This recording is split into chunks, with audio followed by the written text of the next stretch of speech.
base na cosmovisão que a gente define o que é bem, o que é mal, o que é certo e o que é errado. E, sobretudo, é através da cosmovisão que nós definimos as questões relacionadas a Deus, à divindade. Isso pode acontecer dentro de uma perspectiva individual, que é a nossa, como a gente enxerga o mundo, e coletiva, como um grupo enxerga. E aí, do ponto de vista coletivo, a cosmovisão ocidental, cristã, ela acabou sofrendo diversas alterações e acabou ganhando ou perdendo características originais da visão que Cristo trouxe. E aí a gente acabou tendo diversas vertentes e variações da percepção de mundo pela ótica de Cristo, segundo uma perspectiva histórica, tá? E aí eu trouxe aí algumas variantes da cosmovisão de Cristo, ou da cosmovisão cristã, que a gente passou a ter. Então a gente tem lá na tabelinha da página de número 10 a cosmovisão cristã primitiva, que era aquela dos que eram do caminho, os cristãos que pertenciam aos primeiros 3 séculos depois de Cristo. Depois dessa época primitiva, a fé cristã passou a ser uma religião e virou então o cristianismo ocidental, dominado aí pela Igreja Católica Apostólica Romana. E isso durou aí do século VIII para lá.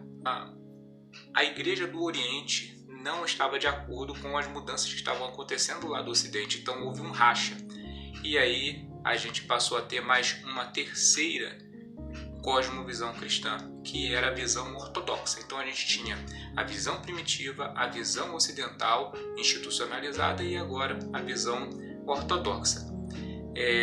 Depois dessa visão ortodoxa, aí que se consolidou então a cosmovisão cristã católica, aquela romana, já não era mais só uma questão de ser uma instituição, mas tinha todo um contexto tradicional vinculado àquela visão de mundo. E aí houve a época da Reforma Protestante, então a gente vai para a quinta variante aí da visão cosmovisão cristã, que era uma cosmovisão reformadora, uma cosmovisão protestante. Veio a época da guerra, então a gente veio com mais uma cosmovisão, que é a cosmovisão evangélica, por causa da questão da evangelização e tudo mais. Então a visão cristã ganhou essa perspectiva assistencialista e tudo mais. Veio então um movimento pentecostal, de avivamento, chamado pentecostal, começando lá na Rua Azusa em Boston, e depois disso a gente teve também um pouco dessa manifestação no meio católico, e a gente tem aquela reforma católica carismática das igrejas católicas, mas que se desvinculavam do Vaticano e começavam a ter esse mover do espírito, uma coisa mais carismática. Vieram então as igrejas neopentecostais, trazendo uma nova perspectiva para a cosmovisão cristã. A doutrina espírita também se baseia nos evangelhos, então a gente não tem como não dizer que é uma cosmovisão cristã. Vieram também as cosmovisões holísticas, mas se baseando de alguma forma em Cristo, as ramificações esotéricas, ufológicas, mas que consideravam o Evangelho de Cristo e faziam uma associação. Então a gente tinha mais uma cosmovisão cristã aí dentro dessa perspectiva holística. Veio então a igreja contemporânea, já preparando essa questão da igreja inclusiva, e posteriormente a cosmovisão cristã inclusiva, aquela que coloca a questão dos grupos minoritários, traz essa perspectiva assim. E aí a gente tem, por último, até onde eu pude selecionar aqui, a cosmovisão cristã independente, que é aquela que se desvincula de tudo isso que é institucional ou que já tem um pré-requisito estabelecido. Pode ver que tem, não é só uma cosmovisão cristã, existem várias. Pode ser que, eu disse até aqui no módulo, pode ser que você não concorde, alguém não concorde, mas a gente não pode dizer que não é uma cosmovisão cristã, porque se leva em consideração o que Jesus disse, é uma cosmovisão cristã de alguma forma, seja para mais ou seja para menos.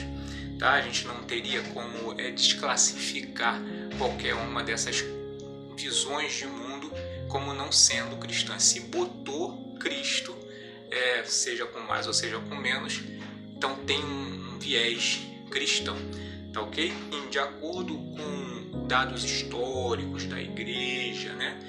Levando em consideração tudo o que foi deixado de escritos e que pôde ser verificado, eu peguei aqui do nosso material e eu trouxe a cosmovisão cristã baseada em 4 pilares ou em 4 aspectos.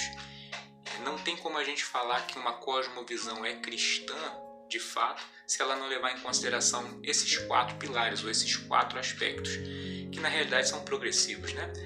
O primeiro é a criação, o segundo é a queda, o terceiro é a redenção e o quarto é a glorificação. Então, Cristo traz essa visão, né? Uma visão de um mundo criado, uma visão de um mundo que teve uma queda, uma visão de um mundo que recebeu a redenção, que é que ele mesmo trouxe, e um mundo que há de ser transformado, né? Ser tirado de uma realidade desgraçada e sendo colocado então numa realidade de graça, de glória, tá? E é isso que eu trago aí, e a partir do próximo vídeo a gente vai começar a fazer os resumos aí de cada um desses pilares da cosmovisão cristã. A gente vai falar sobre a criação e todos os outros pilares aí pra gente concluir, então.